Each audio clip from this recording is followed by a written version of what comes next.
DNC தமிழோட special இன்டர்வியூவில் அரசியல் கதைப்போமாவில் ஒரு சிறப்பு அழைப்பாளராக விடுதலை சிறுத்தைகள் கட்சியினுடைய தேர்தல் பணிக்கினுடைய முதன்மை செயலாளர் குணவளகன் அவர்கள் இணைந்துள்ளார். சமகால அரசியல் நிகழ்வு குறித்த பல்வேறு கேள்விகளை முன்வைக்கின்றோம். வாருங்கள் நிகழ்ச்சிகள் சொல்லலாம். வணக்கம் சார். வணக்கம் சார். பரபரப்பான ஒரு அரசியல் சூழல். 2026 சட்டமன்ற தேர்தலுக்கு ஒட்டுமொத்த தமிழகம் தயாராகி வருகிறது. விடுதலை சிறுத்தைகளும் ஒரு நீண்ட நெடிய போராட்டத்திற்கு பின்னால் 8 தொகுதிகளை திமுக கூட்டணியில் பெற்றாயிடுச்சு. வருத்தங்களோடு மனவருத்தங்கள் இருந்தாலும் பாஜகவை ஒழிப்போம் அப்படிங்கிற கோஷத்தோட திருமாவளவன் ஏற்றுக்கொண்டோம்னு சொல்லியிருக்காரு. தேர்தல் பணிகள் எப்படி நடைபெற்றுட்டு இருக்கு? முதற்கண் தி நியூஸ் சர்க்கிள் சமூக ஊடகத்தின் வாசகர்களுக்கு எனது முதற்கண் வணக்கத்தை தெரிவித்துக் கொள்கிறேன். நீங்கள் சொன்ன மாதிரி பரபரப்பான தேர்தல் சூழ்நிலை. ஆனால் விடுதலை சிறுத்தைகளை பொறுத்தவரை இது இந்த 25 ஆண்டுகால தேர்தல் அரசில் மிக உற்சாகமான தேர்தலாக இதை நாங்கள் பார்க்கிறோம். காரணம், 1999 நாங்கள் தேர்தல் அரசியலுக்கு வந்தோம். அதற்கு முன்பு தேர்தல் புறக்கணிப்பிலிருந்து 1999 சிதம்பரம் நாடாளுமன்ற தொகுதியில் எங்களுடைய தலைவர் எழுச்சி தமிழர் வேட்பாளராக அறிமுகமாகி தேர்தல் பாதைக்கு 25 வருஷம். இந்த 25 ஆண்டுகளில் எத்தனையோ தேர்தல்களை சந்திச்சிருக்கிறோம். நாடாளுமன்ற தேர்தல், சட்டமன்ற தேர்தல், உள்ளாட்சி தேர்தல்னு எத்தனையோ. முதல் முறையாக தேர்தல் ஆணையத்தால் அங்கீகரிக்கப்பட்ட மாநில கட்சி என்கிற தகுதியோடு விடுதலை சிறுத்தைகள் சந்திக்கிற முதல் தேர்தல் இந்த 2026 சட்டமன்ற பொது தேர்தல். 25 ஆண்டுகள் ஆகி கட்சிக்கான ஒரு முழுமையான அங்கீகரிக்கப்பட்ட அரசியல் கட்சியா முதல் தேர்தலை அங்கீகரிக்கப்பட்ட கட்சி என்கிற அந்த தகுதியை பெற்று நாங்கள் சந்திக்கிற முதல் தேர்தல். பரபரப்பான தேர்தல் என்பதை விட விடுதலை சிறுத்தைகள் உற்சாகத்தோடு மிகப்பெரிய எதிர்பார்ப்போடு எதிர்நோக்குகிற தேர்தலாக இந்த தேர்தல் அமைய இருக்கிறது. வேட்பாளருடைய தேர்வு முறை எப்படி இருந்துட்டு இருக்கு? வேட்பாளரை தேர்வு செய்கிற முழு அதிகாரம் தலைவர் எழுச்சி தமிழருக்கு தான்.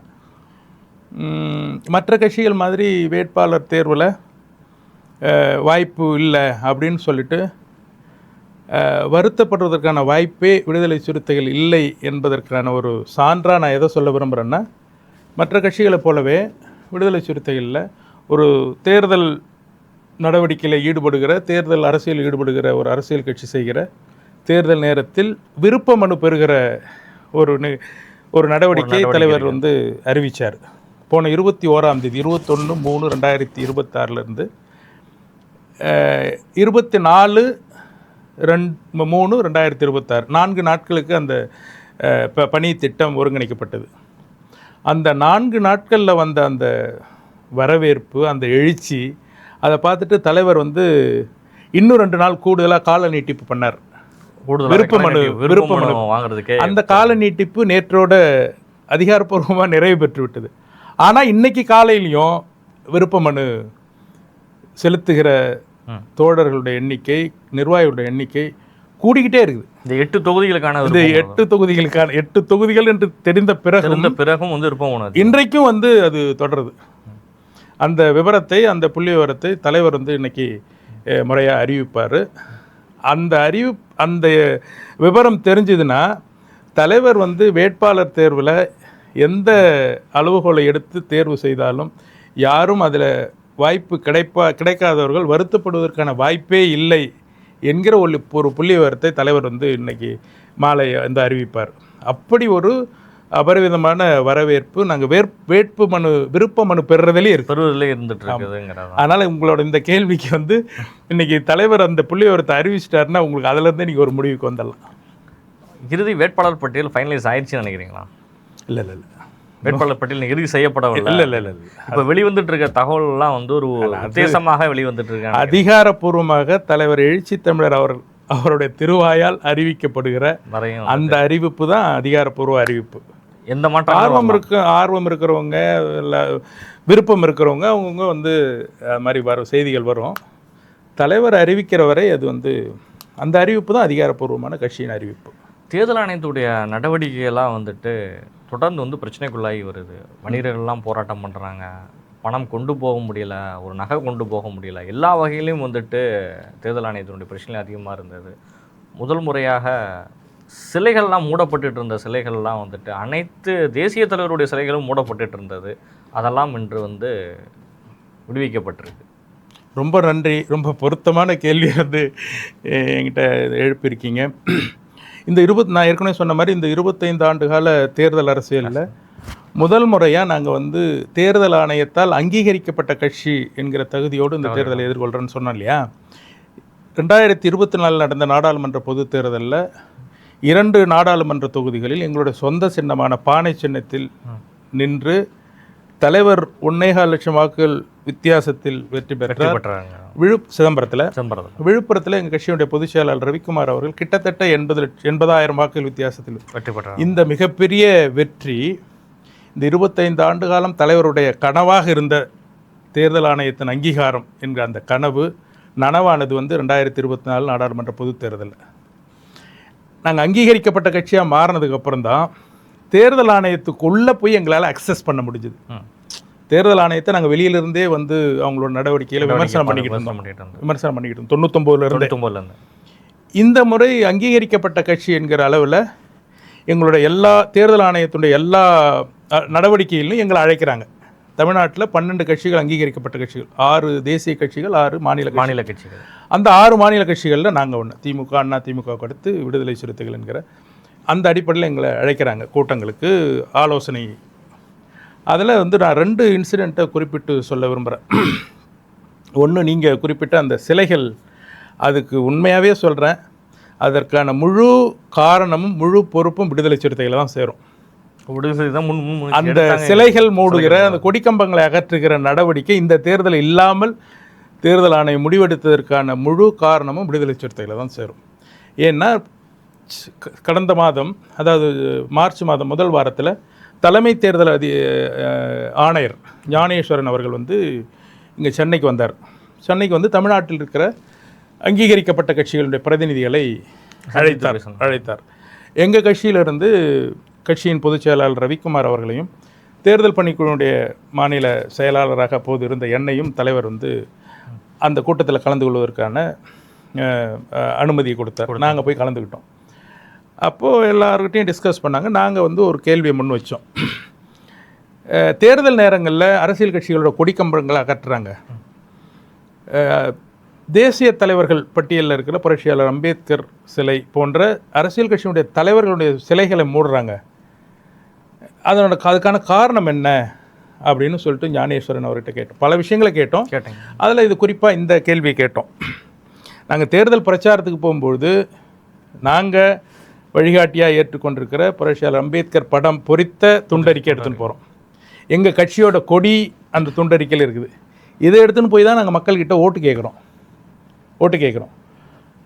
அப்படி எங்கள் தேர்தலில் வாக்கு சேகரிக்க அனுமதிக்கிற தேர்தல் ஆணையம் எங்கள் கட்சியோட எங்கள் தலைவராக இருக்கிற புரட்சியாளர் அம்பேத்கர் சிலையை ஏன் மூடுறீங்க, எங்கள் கொடிக்கம்பங்களை ஏன் அகற்றுறீங்க, what is the purpose of it, எங்களுக்கு அது சொன்னீங்கன்னாக்கா நாங்கள் கன்வின்ஸ் ஆகிறோம். சீரியஸாக சொல்கிறேன், திரு ஞானேஸ்வரன் அவர்கள்கிட்ட எந்த பதிலுமே இல்லை. இந்த கேள்விக்கு பதிலே அவர்கிட்ட பதில் இல்லை. அப்படி மூடுறாங்களா அப்படின்னு சொல்லிட்டு இந்த பக்கம் திரும்பி பார்த்தாரு. தமிழ்நாட்டோட தலைமை தேர்தல் அதிகாரி அர்ச்சனா பட்நாயக் இருக்காங்க, அந்த பக்கம் அவங்களோட இன்னும் தேர்தல் ஆணையர்கள் இருக்காங்க இல்லையா, அவங்க இருக்காங்க. யாருக்கிட்டுமே பதில் இல்லை.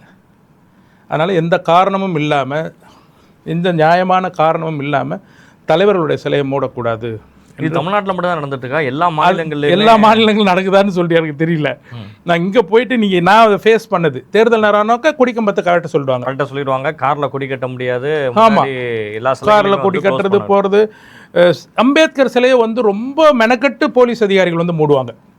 கேட்டாக்கா என்ன சொல்லுவாங்கன்னா, இது வந்து MCC மாடல் கோட் ஆஃப் கான்டாக்ட்ன்றாங்க, தேர்தல் நடத்தை விதிகள் அப்படின்றாங்க. அதுக்கப்புறம் யாருமே அதில் பேச மாட்டாங்க. அவங்களுக்கு அம்பேத்கர் மேலே இருக்கிற வெறுப்பு அரசு அதிகாரிகளுக்கு முதல்ல வந்து மூடுற சிலை அம்பேத்கர் சிலையாக தான் இருக்கும்.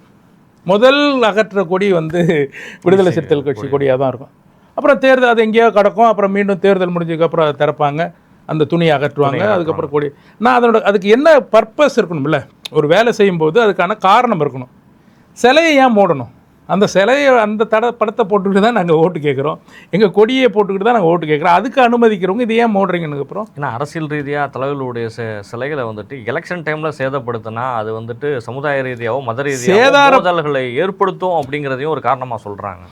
அதுக்கு தான் எனக்கு நல்லா ஞாபகம் இருக்குது, ஒரு 10 வருஷத்துக்கு முன்னாடி அம்பேத்கர் சிலைகளை வந்து அதிமுக ஆட்சியில் வந்து இரும்பு கூண்டு போட்டு அடைச்சிருந்தாங்க. எல்லா இடங்களிலுமே இரும்பு கூண்டு அடைச்சாங்க. அதுக்கு அவங்க சொன்ன ரொம்ப மலிவான காரணம் அம்பேத்கர் சிலைகளை வந்து சேதப்படுத்துவதிலிருந்து பாதுகாக்கிறதுக்காக. இது ரொம்ப ரொம்ப ஒரு அரசு தரப்புலேருந்து இந்த பதில் இருக்குல்ல, ரொம்ப ரொம்ப ரொம்ப மலிவான பதில். ஒரு சிலை இந்த காலத்தில் போய் ஒரு சிலையை வந்து இரும்பு கூண்டு போட்டு கம்பி வலையால் தடுத்து அந்த சேதத்தை தடுத்துட முடியுமா?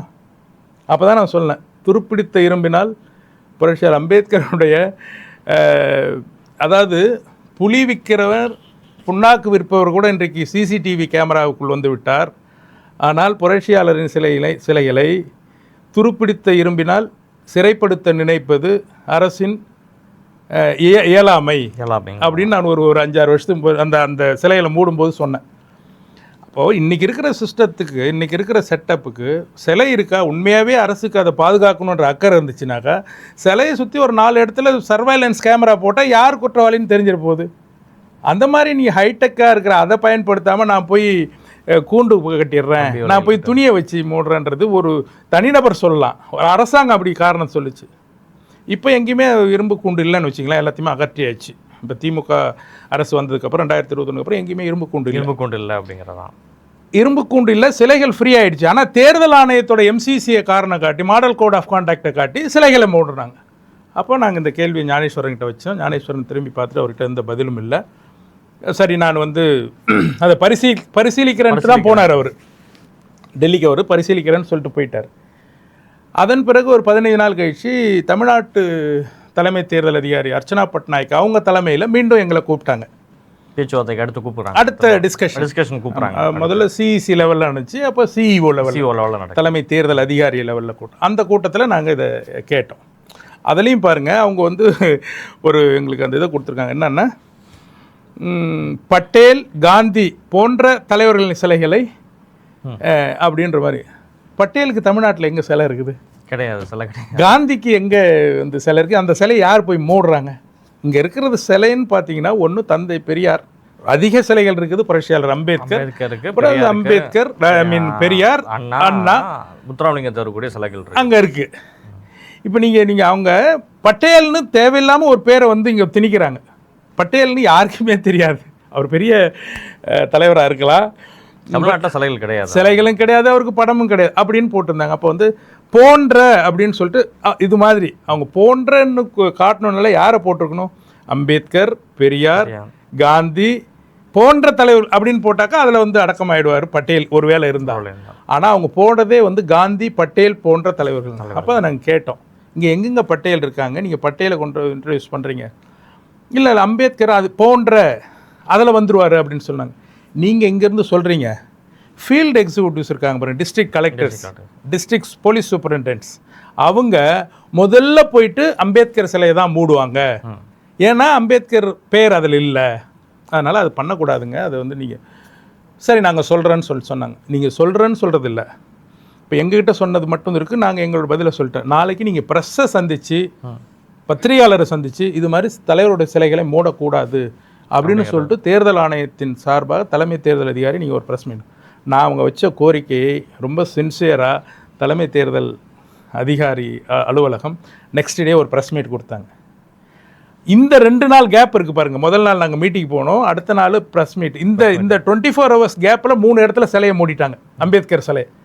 அப்புறம் தேர்தல் ஆணையத்திலேருந்து இந்த பத்திரிகையாளர் சந்திப்பு மூலம் வந்ததுக்கப்புறம் அந்த துணியை வந்து எல்லாத்தையும் அகற்றிட்டு இன்றைக்கு சிலைகள்லாம் வந்து கம்பீரமாக இருக்குது. அதுவும் குறிப்பாக புரட்சியாளர் அம்பேத்கர் சிலை வந்து தேர்தல் நேரத்துலையும் அதே கம்பீரத்தோடு நிற்குதுன்னாக்கா முறையாக துணிகள் அகற்றப்பட்டது இதுதான் முதல் முறை. அதற்கு முழு பொறுப்பும் வந்து விடுதலை சிறுத்தைகளை சாரும். அப்புறம் இன்னொன்று வச்சு வந்து 50,000 என்ற அந்த லிமிட் வந்து இந்த காலத்துக்கு பொருந்தாது. 1,00,000 ரூபாய் வந்து இதை காரணமாக வச்சு மாடல் கோட் ஆஃப் கான்டாக்ட்ன்ற ஒரு வார்த்தையை வச்சுக்கிட்டு வியாபாரி, இது வந்து திருமண காலம், நகை இன்னைக்கு வந்து 1 பவுன் வாங்கணுன்னா கூட 1.25 லட்சம் தேவைப்படுது. தேவைப்படும். ஒரு அரை பவுனில் தாலி எடுக்கணுன்னா கூட வந்து உங்களுக்கு 50,000. அப்போ தாலி எடுக்கிறது கூட 50,000 எடுத்துன்னு போக முடியாத சூழ்நிலை வந்து அதுக்கு அதை வந்து அந்த அமௌண்ட்டை வந்து இன்க்ரீஸ் பண்ணணும் அப்படின்னு சொன்னோம். அது இப்போ 1 லட்சமாக ஆக்கியிருக்காங்கன்ற மாதிரி நூற்றுக்கணக்கான கோடி ரூபா பிடிபட்டு பணங்களும் வந்து பிடிபட்டு இருக்கிறத போனாலும் படத்தை பிடிக்கிறாங்க. தேர்தல் ஆணையம் இந்த பணம் இதை வந்து எங்க கண்ட்ரோல் பண்ணுமோ அங்க கண்ட்ரோல் பண்ண மாட்டாங்க. நீங்களும் நானும் வந்து வியாபாரிகளும் எடுத்துட்டு போற 50,000த்தையும் ஒரு 70,000த்தையும் நான் 10 லட்சத்தையும் 20 லட்சத்தையும் பிடிச்சி வச்சுக்கிட்டு அதை பண்ணுறாங்க. அது அப்புறம் அது எப்படி டிஸ்பர்ஸ் ஆகுது போகுது, அவங்க மீண்டும் திரும்ப கிடைக்குது. ஆனால் அது ஒரு மிகப்பெரிய மன உளைச்சல், ஒரு பெரிய டார்ச்சர். அது அதை பண்ணக்கூடாதுன்னு சொன்னோம். இன்னொன்று கூடுதலாக எங்கள் இப்போ பொதுச் செயலாளர் வந்து அந்த கூட்டத்தில் சொன்னார், போர் நடந்துக்கிட்டு இருக்கு, ஈரான் அமெரிக்கா போர் நடந்துக்கிட்டு இருக்கு, அதனால இங்கே வந்து கேஸ் தட்டுப்பாடு, பெட்ரோல் தட்டுப்பாடு இருக்கு, உயர்வு. தேர்தல் நேரத்தில் வேட்பாளரும் சரி அவரோடு பிரச்சாரத்துக்கு போகிற களப்பணியாளர்களும் முழுக்க ஹோட்டலை நம்பி தான் இருக்கும். ஹோட்டல் நம்பி தான் யாரும் வீட்டிலேருந்து சமைச்சு எடுத்துகிட்டு வந்து பிரச்சாரத்துக்கு வர்றதில்லை. யாரும் வந்து ஒரு இதில் சமைச்சு வச்சுக்கிட்டு சாப்பாடு ரெடியாக கையில் கொண்டு போயிட்டு பிரச்சாரம் பண்ணல. எங்கே முடியுதோ அங்கே பக்கத்தில் எங்கேயோ ஹோட்டல் இருக்கோ, தள்ளு வண்டி கடை இருக்கோ, எங்கேயுமே வந்து இந்த சிலிண்டர் தட்டுப்பாடால் உணவு தட்டுப்பாடு பெரிய தட்டுப்பாடாக மாறும். அதனால் தேர்தல் அறிவித்ததுக்கு பிறகு ஒட்டுமொத்த நிர்வாகமும் தேர்தல் ஆணையத்தோட கட்டுப்பாட்டில் வருதுன்னு சொல்லிட்டு எல்லாரும் சொல்கிறீங்கள, அது உண்மையாக இருந்தால் தேர்தல் ஆணையம் இந்திய அரசுக்கு ஒரு பரிந்துரை கொடுக்கணும். தேர்தல் நடக்கிற மாநிலங்களில் இந்த கேஸ் தட்டுப்பாடு இல்லாமல் கூடுதல் ஒதுக்கீடு கொடுத்து தேர்தலை சுமூகமாக நடத்தணும் என்ற கோரிக்கையும் வந்து விடுதலை சிறுத்தைகள் சார்பாக தான் வச்சுருக்கிறோம். அது ஃபீல்டுக்கு போகும்போது தான் தெரியும். இன்னொன்று, நேற்று வந்து தேர்தல் ஆணையத்திலிருந்து அரசோட ஊடகங்கள் இருக்குல்ல, Doordarshan, All India Radio, Podhigai இருக்குல்ல, இதில் வந்து தேர்தல் பிரச்சாரம் பண்ணுறதுக்கு அங்கீகரிக்கப்பட்ட கட்சிகளுக்கு வாய்ப்பு தராங்க. எல்லாருமே பேசலாங்கிற அங்கீகரிக்கப்பட்ட கட்சிகளுக்கு பேசலாம் அப்படின்னு ஒரு நடைமுறை இருக்கு பொழுது. நாங்கள் அங்கீகரிக்கப்பட்ட கட்சியாக மாறும்போது தான் இதெல்லாம் எங்களுக்கு தெரிய வருது. நேற்று அந்த கூட்டத்துக்கு தலைவர் என்ன போக சொன்னார். அந்த கூட்டத்துக்கு போனோம். அங்கே பார்த்தீங்கன்னா ஒரு தூர்தர்ஷனில் ஒரு ஸ்லாட் கொடுக்குறாங்க. நாங்கள் போன தேர்தலில் வாங்கின வாக்குகள் அடிப்படையில் எங்களுக்கு 51 நிமிஷம் பேசுறதுக்கு அடிப்படையில் தான் கொடுக்குறாங்க. அது வந்து நம்ம ஓட்ஸ் வாங்கின அடிப்படையில் தான் வந்து ஹையஸ்ட் வந்து திமுக, அதே மாதிரி அதிமுக, அது மாதிரி வந்து எங்களுக்கு வந்து 51 நிமிஷம் டிடியில், 51 நிமிஷம் வந்து ஆல் இண்டியா ரேடியோவில். அந்த 51 நிமிஷத்தை அவங்க எப்படி பிரித்து கொடுக்குறாங்கன்னா 5 நிமிடங்களாக 10 நாளைக்கு 10 நாளைக்கு, ஒரு நாளைக்கு 5 நிமிஷம், அது ஒரு ஸ்லாட், அவ்வளோதான். 5 நிமிஷம் முடிச்சோம். அடுத்த நாள் வந்து ஒரு 5 நிமிஷம், அதுக்கு அடுத்த நாள், அப்படி 10 நாளும் கொடுக்குறாங்க. 10 நாளும் கொடுக்குறாங்க. அதில் வேற நாங்கள் ஸ்கிரிப்டை வந்து முன்னாடியே கொடுத்துடணுமா, என்ன பேச போகிறோங்கிறது அப்படி ஸ்கிரிப்டை கொடுத்துடணும். அந்த ஸ்கிரிப்டை அவங்க வெட் பண்ணுவாங்க. இப்போ எப்படி தமிழக அரசு எழுதி கொடுத்தது தான் கவர்னர் வாசிக்கணுன்ற மாதிரி நம்மளோட ஸ்கிரிப்டை வந்து அவங்க தூர்தர்ஷன் வந்து வெட் பண்ணி நமக்கு கொடுத்துருவாங்க. அது கூட ஓகேன்னு வச்சுக்கலாம். தேர்தல் நேரத்தில் யாரையும் வந்து ஹேட் பாலிட்டிக்ஸ் பேசக்கூடாது, தனிநபர்களை விமர்சிக்கக்கூடாது, அந்த ஆஸ்பெக்டில் அது கரெக்டு. ஆனால் 5 நிமிஷம் என்ற அந்த வரையறை இருக்குல்ல, அது என்ன வரையறைன்னாக்கா, அங்கே எல்லாரும் உங்களுக்கு முன்னாடி அங்கீகரிக்கப்பட்ட கட்சிகள்லாம் இருக்காங்க. இந்த சிஸ்டம் நடைமுறைக்கு வந்தது 1972. 72ல் இருந்து 2026 வரைக்கும் இந்த வாய்ப்பு வழங்கப்பட்டிருக்குது. நாங்கள் தான் முதல் முறையாக கேட்டோம், இந்த 5 நிமிஷத்தில் நான் என்ன செய்தியை சொல்ல முடியும் வாக்காளர்கிட்ட போய் நான் வாக்கு. நீங்கள் 5 நிமிஷம் முடிஞ்ச உடனே டக்குன்றீங்க. அப்போது தேர்தல் பிரச்சாரம்னா நாங்கள் எங்கள் கட்சி யார், நாங்கள் யார், எங்களுக்கான தலைவர் யார், எங்களோட கொள்கை என்ன, எங்களோட கோட்பாடு என்ன, தேர்தலை நாங்கள் எப்படி சந்திக்க போகிறோம், தேர்தலில் நாங்கள் வெற்றி பெற்றால் என்னென்னலாம் செய்ய போகிறோம், இதை சொல்கிறதுக்கு ஒரு நாளைக்கு 5 நிமிஷம்ன்ற அந்த வரைவரையை யாருங்க இது பண்ணது? சீரியஸாக நான் சொல்கிறேன், இதுக்கும் வந்து தேர்தல் அதிகாரிகிட்ட எந்த பதிலுமே இல்லை. அப்போ நான் ஒரு ஆலோசனையாக சொன்னேன், எங்களுக்கு 51 நிமிஷம் இருக்குல்ல, குறைந்தபட்சம் 15 நிமிஷம் 15 நிமிஷம் 15 நிமிஷம்ட்டு 3 ஸ்லாட்டாக கொடுங்க. நிறைய விஷயங்கள் நம்ம ஷேர் பண்ணுறதுக்கு ஒரு வாய்ப்பாகவும் இருக்கும், சொல்லி முடிக்க முடியும், ஒரு முழுமையாக இருக்கும். எங்களுக்கான அலாட் பண்ண டைம் 51 நிமிஷம் இருக்குல்ல, அந்த 51 நிமிஷத்தை 3 ஸ்லாட்டாக கொடுங்க. நான் டெய்லி 5 நிமிஷம் பேசுறதுக்கு பதிலாக 3 நாளைக்கு ஒரு முறை 15 நிமிஷம் பேசிட்டு போகிறேன்.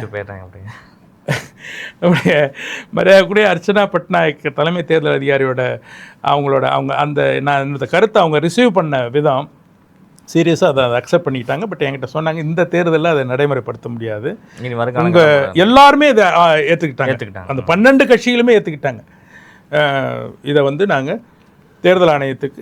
இவங்க தலைமை தேர்தல் அதிகாரிகிட்ட எதை சொன்னாலும் அவங்க சிஇசி கிட்ட தான் கன்ஃபார்ம் பண்ணணும். அங்கிருந்து உத்தரவு வரும் வரைக்கும் எதுவும் பண்ண மாட்டாங்க. அதனால் நாங்கள் சொன்னோம், இந்த தேர்தலில் இல்லைனாலும் பரவாயில்ல, பரிசீலனை குறைந்தபட்சம் 2029 நாடாளுமன்ற தேர்தலில் இந்த 5 நிமிஷம் ஸ்லாட்டை ஒதுக்கிட்டு குறைந்தபட்சம் 15 நிமிஷம் ஸ்லாட்டு கொடுப்போம் அப்படின்னு அதுக்கு வந்து அஷூரன்ஸ் கொடுத்துருக்குறாங்க.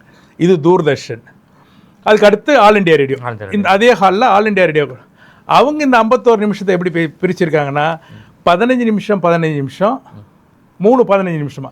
இப்போ அங்கே ரொம்ப சயின்டிஃபிக் ரொம்ப ரீசனபிளாக பண்ணியிருக்காங்க. அப்போ நான் அந்த அதிகாரிகிட்ட கேட்டேன், நீங்கள் 15 நிமிஷம் வைக்கிறீங்க, தூர்தர்ஷன் 5 நிமிஷம் வைக்கிறாங்க, என்னங்க இதுக்கு ஏன் இது இப்படி பண்ணீங்க? இதுக்காக ஒரு ரீசன் இருக்கும்ல. அது 5 நிமிஷம் வச்சதுக்கும் இது 15 நிமிஷம். அவர் சார் இதுக்கெல்லாம் என்னால் பதில் சொல்ல முடியாதுன்றாரு. பதில் இல்லை. அதாவது எந்த லாஜிக்குமே இல்லாமல் 5 நிமிஷம் கட்டாயமாக 2029 நாடாளுமன்ற தேர்தலில் வந்து மாறுங்க. இதெல்லாம் மாறும். அந்த மாற்றத்துக்கு விதை போட்டது வந்து விடுதலை சிறுத்தைகள் என்கிற பெருமை எங்களுக்கு இருக்கு. திமுகவுடைய ஆட்சி காலத்தில் தான் முழுமையாகவே வந்துட்டு விஜய் அவர்களுக்கு பரப்புரைக்கு வந்துட்டு எல்லா இடங்கள்லையுமே அனுமதி மறுக்கப்பட்டது. இதே விஷயம் இப்போ தேர்தல் ஆணையமும் இன்றைக்கி கண்ட்ரோலில் இருக்கப்போ கூட வந்து விஜய் அவர்கள் வந்து பிரச்சாரத்தை தொடங்குவதற்கு அங்கங்கே வந்து முதல் நாள் ஈவினிங் தான் கொடுக்குறாருன்னு பல்வேறு காரணங்களை காட்டி வந்து தடை விதிக்கப்படுகிறது. தேர்தல் ஆணையம் வந்துட்டு எல்லா விஷயங்களையுமே வந்துட்டு அலுவலர்களும் வந்துட்டு நெருக்கடிகளை கொடுக்குறாங்கங்கிறத எப்படி பார்க்குறீங்க? பொதுமக்களை தாண்டி அரசியல் கட்சிகளுக்கும் கடுமையான நெருக்கடிகள் இருக்குது, எப்படி பார்க்குறீங்க? விஜய்க்கு இது மாதிரி தடை விதிக்கப்பட்டது இது வந்து நீங்கள் சொல்லி தான் எனக்கு தெரியுது. ஆனால் ஒரு தேர்தல் ஆணையம், அரசு இது எல்லாத்தையும் தாண்டி பாருங்களேன், எனக்கு தெரிஞ்சு இந்த 50-60 ஆண்டுகள் அந்த அரசியலில் ஒரு பிரச்சார கூட்டத்தில் அல்லது ஒரு மாநாட்டில் 41 பேர் இறந்ததா இதுக்கு முன்னாடி எந்த பதிவுமே இல்லை, எந்த வரலாறுமே இல்லை. அவர் நடத்துகிற ஒவ்வொரு நிகழ்ச்சியிலையும் குறைந்தபட்சம் ஒரு சாவு. இது எவ்வளோ பெரிய வேதனையான, நாம் வந்து ஒரு சாவுன்ட்டு ஒதுங்கி போகிறோம். அந்த குடும்பத்தோட நிலைமை என்ன ஆகும் பாருங்கள். கரூர் நிறைய இடங்களாக நடக்குது. ஜெயலலிதா அவர்கள் வந்துட்டு இந்த மழைக்காலங்களில் கொடுக்கப்பட்ட பொருட்களை வாங்குவதற்கு போனவங்களும் இந்த மாதிரி நடந்திருக்கு. ஆனால் குளத்தில் நடந்திருக்குது. இது போன்று நிறைய இடங்கள்ல நடந்திருக்கு. மகாமக குளத்தில் மெரினா பீச்சில் நடந்த ஷோலையுமே நடந்திருக்கு. பல இடங்கள்ல நடந்திருக்கு. அப்போ அதான் நிறைய இடங்கள்ல இருக்கு தமிழ்நாட்டில். இது எல்லாத்தையும் சூப்பர் சீட் பண்ணிடுச்சு விஜயோட பிரச்சார கூட்டங்கள். அது அவர் நடத்துகிற மாநாடாக இருந்தாலும் 41 பேரோட சாவுன்றது கூட்டமா வர்றப்ப பண்ண முடியும். அப்ப அந்த கூட்டத்தை எப்படி கண்ட்ரோல் பண்றதுன்ற ஒரு கண்ட்ரோல் மெக்கானிசம் மாநில அரசாலையும் வந்து டிசைட் பண்ண முடியல. தேர்தல் ஆணையம்ன்றதுங்க, தேர்தல் ஆணையம்ன்றது எல்லாத்தையுமே தேர்தல் ஆணையம் அது ப்ராக்டிக்கலாக நீங்கள் பார்த்தீங்கன்னா தேர்தல் ஆணையம் கட்டுப்பாட்டுக்குள்ளே வந்ததுக்கப்புறம் யாரும் டெல்லியிலேருந்து அல்லது பிரான்ஸ்லேருந்து அமெரிக்காவிலேருந்து புதுசாக அதிகாரிகள் வராங்களா? கிடையாது. இதே தாசில்தார் தான் எலெக்ஷன் இதே தாசில்தார் தான் ஆர்ஓ மாறிடுவார். இதே கலெக்டர் தான் வந்து DEO, district election officer, district கலெக்டராக இருந்தவர். இன்னும் திமுக கட்டுப்பாட்டில் தான் இருக்கு. திமுக இல்லை, அதிமுக இல்லை, யார் ஆட்சியில் இருந்தாலும் திமுக கண்ட்ரோல் ஒருத்தர் மேல இருந்து அப்சர்வர், தேர்தல் பார்வையாளர்னு வருவார். அவர் தான் வந்து ஒரு எலெக்ஷன் கமிஷன்லேருந்து வர ஒரு மற்றபடி இந்த எலெக்ஷனை கம்ப்ளீட்டாக நடத்துறது நம்ம விஏஓவில் ஆரம்பித்து நம்ம டிஸ்ட்ரிக்ட் கலெக்டர் வரைக்கும் தான் இருக்குது. ஆசிரியர், இங்கே இருக்கிற ஆசிரியர்கள் தான் வந்து போலிங் ஆஃபீஸர்ஸாக இருப்பாங்க. நம்ம தாசில்தார் டெப்டி தாசில்தார் தான் ரிட்டர்னிங் ஆஃபீஸராக மாறிடுறாங்க. நம்ம நம்ம ஆர்டிஓஸ் தான் வந்து இஆர்ஓ மாறுறாங்க, எலக்டோரல் ரெஜிஸ்ட்ரேஷன் ஆஃபீஸராக மாறிடுறாங்க. நம்ம கலெக்டர் தான் டிஸ்ட்ரிக்ட் எலெக்ஷன் ஆஃபீஸராக மாறிடுறாரு. வேறு யாரும் புதுசாக வர்றதில்லை. அதனால் தமிழ்நாடு அரசுக்கு என்ன நெருக்கடி இருக்கோ, இவரோட கூட்டத்தை ஸ்ட்ரீம்லைன் பண்ணுறதுக்கு அவங்க போட்டிருக்க எஸ்ஓபிஸ், அந்த எஸ்ஓபிஸை அவங்க ஸ்ட்ரிக்டாக ஃபாலோ பண்ணுறதும் இல்லை, எந்த கட்டுப்பாடும் இல்லாமல் இருக்குது. அது அவர் வந்து ஒரு தலைவராகவே பார்க்கல. அவர் வந்து இந்த பசங்கள்லாம் பேசுகிறதெல்லாம் பார்த்தாக்கா ஒரு பொண்ணு சொன்னது எனக்கு ரொம்ப வேதனையாக இருக்குது. அவங்க அப்பா அம்மா இருப்பாங்க, அவங்க கணவர் இருப்பார். எனக்கு எங்கள் கணவரை விட எங்கள் விஜய் இதெல்லாம் வந்து இவ்வளவு இதெல்லாம் வந்து இது வரைக்கும் நம்ம பார்த்தது இது வெறித்தனம் இல்லை. இப்போ இதை எப்படி அவருக்கு கூடுற அந்த கூட்டத்தை எப்படி கண்ட்ரோல் பண்ணுறதுன்றது தமிழ்நாடு அரசுக்கே ஒரு இது. அதனால தான் எஸ்ஓபியெல்லாம் போட்டாங்க. இதைத்தான் தேர்தல் ஆணையமும் சொல்லுது. தேர்தல் ஆணையம் புதுசாக ஒன்று டிரைவ் பண்ண முடியாது இல்லை, அதுக்கான இடம் இல்லை, அதுக்கான சிஸ்டம் அவங்ககிட்ட இல்லை. அவங்க தான் they should depend on state government. விசிகாவினுடைய வேட்பாளர் பட்டியல் எப்போ வெளியாகும்? ஏன்னா திமுகவுன்ற அறிவிக்கிறது எல்லா அரசியல் கட்சிகளுமே வந்துட்டு தொடர்ந்து அறிவிப்புகளை வெளியிட்டு வந்துட்டு இருக்காங்க. திமுக அறிவிச்சிருச்சு, எல்லாருமே பண்ணிட்டு இருக்காங்க. விசிகாவுடைய பட்டியல் வெளியாகிறதுக்கு வாய்ப்பு இல்லை. ஒரு நாள் வெளிவருமா? கட்டாயமாக வெளியாகணும்ல, வெளியாகணும். அதனால தான் வேட்புமனு தாக்கலுக்கு இன்னும் ஒரு 3 நாட்கள் தான் ஸ்டார்ட் ஆக போகுது. வேட்புமனு தாக்கலும் வேட்புமனு தாக்கல் வந்து 30ஆம் தேதியிலிருந்து ஆரம்பிக்க போகுது. இன்னைக்கு 28. தலைவர் இன்னும் அந்த தொகுதிகள் 8 தொகுதின்றது உறுதியாயிடுச்சு. எந்தெந்த தொகுதிகள்ன்றது வந்து இன்னும் தலைவரும் திமுக தரப்புலையும் பேசிக்கிட்டு இருக்காங்க. அது இன்று மாலையோ அல்லது நாளை காலையோ வந்து இந்த தொகுதிகள்ன்றது தெரிஞ்சிடும். தொகுதிகளும் கொடுக்கப்பட்டிருக்குது கட்டாயமாக. 2 பொது தொகுதி, 6 தனி தொகுதிகள் கிடைச்சிருக்கு. இந்த 8 தொகுதிகள் எந்தெந்த தொகுதின்றது தான் இப்போ டிசைட் பண்ணணும். அதுக்காக தான் தலைவர் வந்து திமுக தலைமையோட, அந்த கூட்டணி கட்சி தலைவராக இருக்கிற தலைமையோட பேசி. புதுமுகங்களுக்கு வாய்ப்பு இருக்குமா? இது வரைக்கும் கொடுக்கப்படாதவர்களுக்கு வாய்ப்பு அளிக்கப்படுமா? ஏன்னா ஏற்கனவே கட்சியில் வந்து தோல்வியடைந்த வன்னியரசு போன்றவர்களுக்கு திரும்ப திரும்ப சீட் கொடுக்கப்படுகிறதுங்கிறது குற்றச்சாட்டு இருக்குது. எப்படி பாஜகவில் ஒரு விஷயத்த சொல்கிறாங்களோ அதே போன்று விசிகாவிலும் சொல்கிறாங்க. ஒரு சிலருக்கு வந்து நிறைய பேருக்கு வாய்ப்பு அளிக்கலாம், ஆனால் தோல்வியடைந்தவர்களுக்கே திரும்ப வாய்ப்பு கொடுக்கறது அப்படிங்கிறதும் நடந்துட்டு இருக்குது அப்படிங்கிறதையும் சொல்கிறாங்க. புதிதாக வந்தாலும் கூட ஏதோ ஒரு வகையில் சீட் வாங்கிடலாம் அப்படிங்கிற ஒரு வாய்ப்புகளும் அங்கே ஏற்படுத்தப்பட்டிருக்கு. நிலைமைகள் விசிகாவில் மாறிக்கொண்டு இருக்கிறதுங்கிறது எப்படி பார்க்குறீங்க? இந்த வேட்பாளர் தேர்வுன்றது நீங்கள் சொன்ன எந்த வரையறைக்குள்ளேயும் வராது. வேட்பாளர் அப்படின்றது அவருக்கு இருக்கிற ஒரே இலக்கு வெற்றி பெறணும் அப்படிங்கிறது. புதியவரா, ரிப்பீட்டடா, சீனியரா, இதெல்லாமே வந்து இதெல்லாம் ஒரு ஃபேக்டர்ஸ் தான். அது எல்லாத்தையும் தாண்டி அந்த கேண்டிடேட்டு அந்த தேர்தலில் அந்த இடத்துல நிறுத்தப்பட்டால் அவர் வெற்றியை தவிர வேறு ஒன்றும் அதுதான் இலக்கு. இந்த ஃபேக்டர்ஸை தான் கணக்கில் வச்சுக்கிட்டு தலைவர் இறுதி முடிவு எடுப்பார். இதில் நீங்கள் சொன்ன எந்த ஃபேக்டர்ஸும் அதுக்குள்ளே வராது. ஜான்பாண்டியன் அவர்களுக்கு வந்து ராஜபாளையம் கொடுத்துருக்காங்க. யாரும் எதிர்பாராத வகையில் வந்துட்டு புது தொகுதியை அதிமுக அலையன்ஸ் வந்து அறிவிச்சு, என்டி அலையன்ஸ் அறிவித்து ஜான்பாண்டியன் அவர்கள் ராஜபாளையத்தில் போட்டியிடுகிறார். இது வரைக்கும் தனித்தொகுதி மட்டுமே வாங்கி கொண்ட அரசியல் கட்சிகள் பொது தொகுதிக்குள்ள இப்போ களமிறக்குகிறது. ஏற்கனவே இதில் முன்னுதாரணம் இருக்குது. நம்ம தலித் எழில்மலையை வந்து மேடம் ஜெயலலிதா இருக்கும்பொழுது திருச்சி நாடாளுமன்ற தொகுதியில், பொது தொகுதியில் கட்சியில் இருந்த ஒரு வேட்பாளராக இருந்தார். ஆனால் ஒரு தனி கட்சியை தொடங்கி அதனுடைய தலைவராக இருக்கிற யாரையுமே வந்து நிறுத்துறது கிடையாது. ஆனால் அது வந்து இப்போ வந்துட்டு நடைமுறைக்கு சாத்தியப்பட்டிருக்குது, மாறி இருக்குது எல்லாமே தேர்தல் களம் அப்படிங்கிறத. தலித் எழில்மலையை வந்து அவரை வந்து அந்த திருச்சி முதல்ல வந்து நிறுத்தியிருக்காங்க. திருச்சி தொகுதியில் நிற்க வச்ச அந்த நேரத்தில் நீங்கள் சொல்லி தான் தெரியுது, அதிமுக அவரை வந்து அதிமுக என்ற வரையக்குள்ளே வைக்க முடியாது. அவர் ஒரு தலித் என்ற அடையாளத்தோடு போராடிய தலைவர். அவர் அதுக்கப்புறம் வந்து ஒரு அரசியல் கட்சியோட பிரதிநிதியாக அடையாளப்பட்டது பாட்டாளி மக்கள் கட்சியில் தான். நீங்கள் சொல்லி தான் எனக்கு தெரியுதா அவர் அதிமுக உறுப்பினராக எனக்கு நினைவில்லை. அதனால் வந்து அவர் ஒரு பொது தொகுதியில் ஒரு தலித்தை நிற்க வைக்க முடியும். ஆனால் ஒரு பொதுவானவர் தலித் தொகுதியில், ரிசர்வ் தொகுதியில் நிற்க முடியாது. அந்த இதை வந்து முதல்ல வந்து மேடம் ஜெயலலிதா தான் தலித் எழில்மலை வந்து நிற்க வச்சிருக்காரு. இப்போ வந்து நீங்கள் சொன்ன மாதிரி அந்த கட்சி உறுப்பினர் அவர் நிற்க வச்சாங்கன்னு சொல்கிறீங்க. எனக்கு அப்படி புரியல. ஒரு தலித் எழில்மலை என்ற ஒரு பர்சனாலிட்டியை, ஒரு தலித் ஐக்கான ஒரு லீடரை கொண்டு போய் பொது தேர்தலில் நிற்க வச்சாங்க. அந்த அளவுகளுக்கும் கொடுக்கப்பட்டிருக்கு. 2 தொகுதிகள் பொது தொகுதிகள் கொடுக்கப்பட்டிருக்குது. அதில் தலித் சமுதாயத்தை சார்ந்தவரை திருமாவளவன் வேட்பாளர் அறிவிப்பாராம் பொது தொகுதியிலையா? பொது தொகுதியில் இல்லை, நம்ம பொது தொகுதிகள் 6 இருக்குது. 6 கிடைச்சிருக்கு. 2 தனி தொகுதிகள் இருக்குது. இது ஒரு தலித் கட்சி, வட மாவட்டங்களில் மட்டும் வலுவாக இருக்கிற கட்சி. இந்த வரையறை எல்லாமே இன்றைக்கி விடுதலை சிறுத்தைகள் உடைச்சி எறிஞ்சிட்டோம். இதில் வந்து சாதி கடந்து சாதி மறுக்கிற ஜனநாயக சக்திகள் நிறைய வர ஆரம்பிச்சிட்டாங்க. அப்போ இருந்த 2லையும் மீண்டும் தலித்துக்கே கொடுப்போமான்ற கேள்வியே வந்து பொருத்தம் இல்லாமல் இருக்குது. தலித் அல்லாதோர் வந்து அதிகமாக கட்சிக்கு வர நேரத்தில் அவங்கள மனசில் வச்சுக்கு தான் எங்களுக்கு 2 கட்சி கொடுக்கணுன்ற வேண்டுகோள் இருக்குது. அதனால் கட்டாயமாக அது வந்து தலித் அல்லாதோருக்கு தான். அதில் போய் ஒரு தலித்தை நிறுத்துறது சரியா இருக்குமா சார்? திமுக கூட்டணியுடைய வெற்றி வாய்ப்பு எப்படி இருக்குன்னு நினைக்கிறீங்க? ரொம்ப ரொம்ப பிரகாசமாக. சாதி கட்சிகள் பல கூட்டணிகளை வந்துட்டு இணைஞ்சிருக்காங்க. அதிமுக ஒரு வலுவான அணியாக இருக்குது. விஜய் வேற ஒரு வலுவான ஒரு ஃபேக்டராக இருக்கிறாரு. சசிகலா ராமதாஸ் ஒரு தனி கூட்டணியாக இருக்கு. புதிய தமிழகம் ஒரு தனி கூட்டணி. தமிழ் தேசிய கூட்டணி வேல்முருகன் அவர்கள் வேற, அதாவது சீமான் வேற இருக்கிறாரு. ஒரு 8 கூட்டணிகளாக ஒரு 8 முனை போட்டியாக மாறி உள்ளது இந்த தேர்தல்.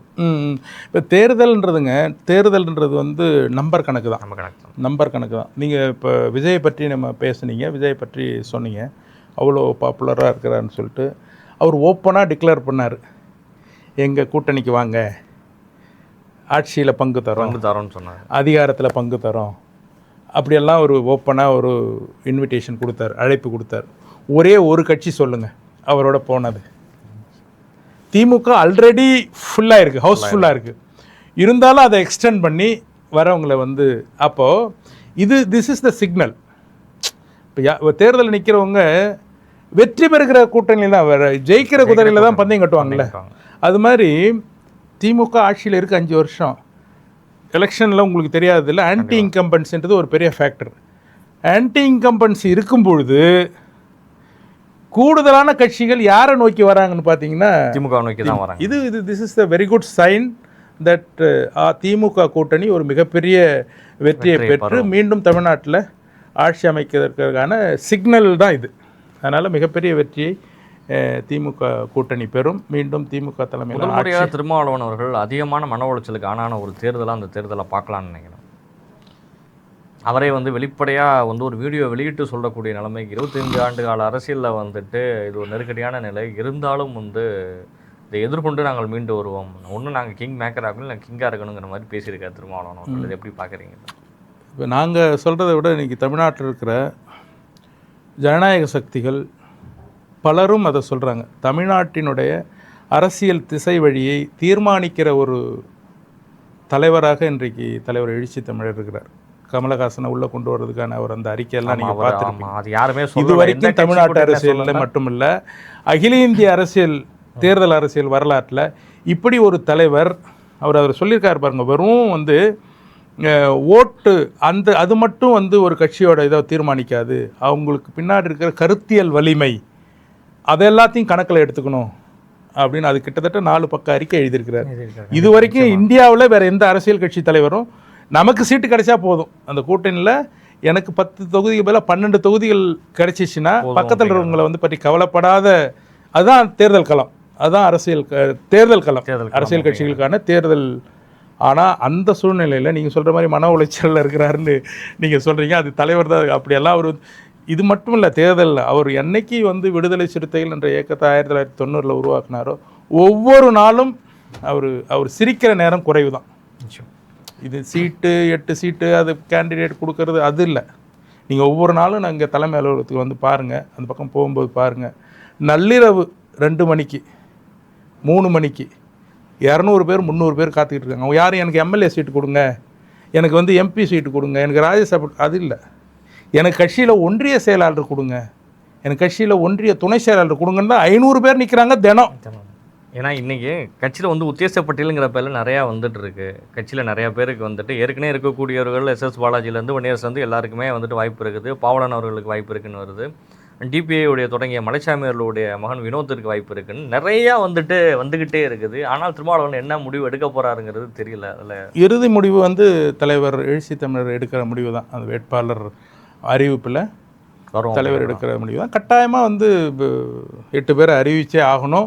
கண்டிப்பாக அவங்க வந்து 30ஆம் தேதிக்கு பிறகு வேட்பு மனு போய் தாக்கல் செய்தாகணும். மே 5ஆம் தேதி வெற்றி பெற்று சட்டமன்ற உறுப்பினர்களாக 8 பேர் நாங்கள் போய் ஆகணும். நீங்கள் வாய்ப்பு கேட்டிருக்கீங்களா சார்? விருப்ப மனு கொடுத்துருக்குறேன். இப்போ நீங்களே விருப்ப மனு கொடுத்துருக்கேன். எல்லாருக்கும் எத்தனை பேர் கொடுத்துருக்குறன்ற தலைவர் சொல்லுவார் பாருங்க இன்னைக்கு ஈவினிங். அப்போ அவர் தலைவர் வாயால் சொல்லும்போது குழு செயலாளராக நீங்களே கொடுத்துருக்கீங்களா அப்படிங்கிறது நீங்கள் அந்த தலைவர் அறிவிக்க போகிற அந்த அறிவிப்போட தொடர்பில் இருக்குது. கண்டிப்பாக அதனால் சொல்லப்படாதுங்கிற எத்தனை எண்ணிக்கைன்றது அப்போ நானும் ஏன் கொடுத்துருக்குன்றது அதில் தெரியும். எல்லாருமே வந்து எங்களுக்கு சீட் வேணும் அப்படி கொடுத்ததா இல்லை. அது அந்த தலைவரோட அறிவிப்பு வந்ததுக்கப்புறம் பாருங்கள், அந்த எண்ணிக்கை தமிழ்நாட்டில் வேறு எந்த அரசியல் கட்சிக்கும் அது மாதிரி ஒரு இது இருக்காது. இப்போ திமுகவோ அதிமுகவோ பொது தொகுதிக்கு ஒரு தனி பேமெண்ட் வச்சிருப்பாங்க விருப்ப மனு வாங்குறதுக்கு. தனி தொகுதிக்கு ஒரு கம்மியான ஒரு அமௌண்ட் தான் வந்துட்டு கோட் பண்ணியிருப்பாங்க. ஆனால் விசிக்கால தான் என்ன நடைமுறை? விருப்ப மனு வாங்குறதா இருந்தால் எல்லாருக்கும் வந்துட்டு எவ்வளோ பேமெண்ட் கரெக்டாக? விண்ணப்ப கட்டணம்னு சொல்லிட்டு 5000 ரூபாய் ஃபிக்ஸ் பண்ணியிருக்கிறோம். இது எல்லாருக்கும் பொதுவாக எல்லாருக்கும் பொது. இது தலைவர் கூட அது என்ன சொன்னார்னா அப்படி பண்ணல. தலைவர் வந்து அந்த டிஸ்கஷன் நடக்கும்போது பெண்களுக்கு அந்த தொகையில் கொஞ்சம் ஒரு கன்செஷன் கொடுக்கலாம் அப்படின்னு தான் வலியுறுத்தி சொன்னார். எங்களை போன்றவர்கள்லாம் இல்லை அது மாதிரி பண்ண வேணாம், அது எல்லாருக்கும் விருப்ப மனு சமமாக இருக்கட்டும். ஆனால் தலைவர் கட்டாயமாக பெண்களுக்கு அதில் ஏதாவது இவங்களுக்கு 5000 ஃபிக்ஸ் பண்ணிங்கனாக்கா அவங்களுக்கு ஒரு அதில் பாதின்னு தான் சொன்னார். கூட இருந்த எங்களை போன்றவர்கள் தான் வந்து வேணாண்ணா இது அப்படியே இருக்கட்டும், எப்படி ரெஸ்பான்ஸ் இருக்குன்னு பார்ப்போன்னு சொன்னோம். பட் தலைவருக்கு அந்த கன்செஷன் பெண்களுக்கு கொடுக்கணுன்றதுல இருந்தார். அது ஈக்குவலாக இல்லை, எல்லாருக்கும் 5000 இருக்கட்டும் இது பண்ணது தலைவர் கூட இருக்கிற எங்களை போன்றவர்கள் தான் அதை சொல்லிட்டு அது ஒரு பெரிய சக்ஸஸான ப்ரோக்ராமாக நடந்து முடிஞ்சிருக்கு. நிச்சயமாக சார், நம்ம டிஎன்சி தமிழோட அரசியல் கதை போமா நிகழ்ச்சியில் கலந்து கொண்டு பல்வேறு கேள்விகளுக்கு பதில் தந்தமைக்கு நன்றி சார். மிக்க நன்றி. முதல் முறையாக வந்து இது மாதிரியான ஊடகங்களில் பேசுகிற வாய்ப்பெல்லாம் நான் அநேகமாக இது செகண்ட் டைம். ஒரு முறை இன்னொரு கலைஞர் இதில் வந்து சிந்தனை களம்ல பேசுகிறேன். தொடர்ந்து எனக்கு 2வது முறையாக உங்கள் டிஎன்சி மூலமாக இந்த வாய்ப்பு கொடுத்த உங்களுக்கும் உங்கள் நேயர்களுக்கும் எனது மனமார்ந்த நன்றியை விடுதலை சிறுத்தைகள் கட்சியின் சார்பாக தெரிவித்துக் கொள்கிறேன். நன்றி சார். நன்றி.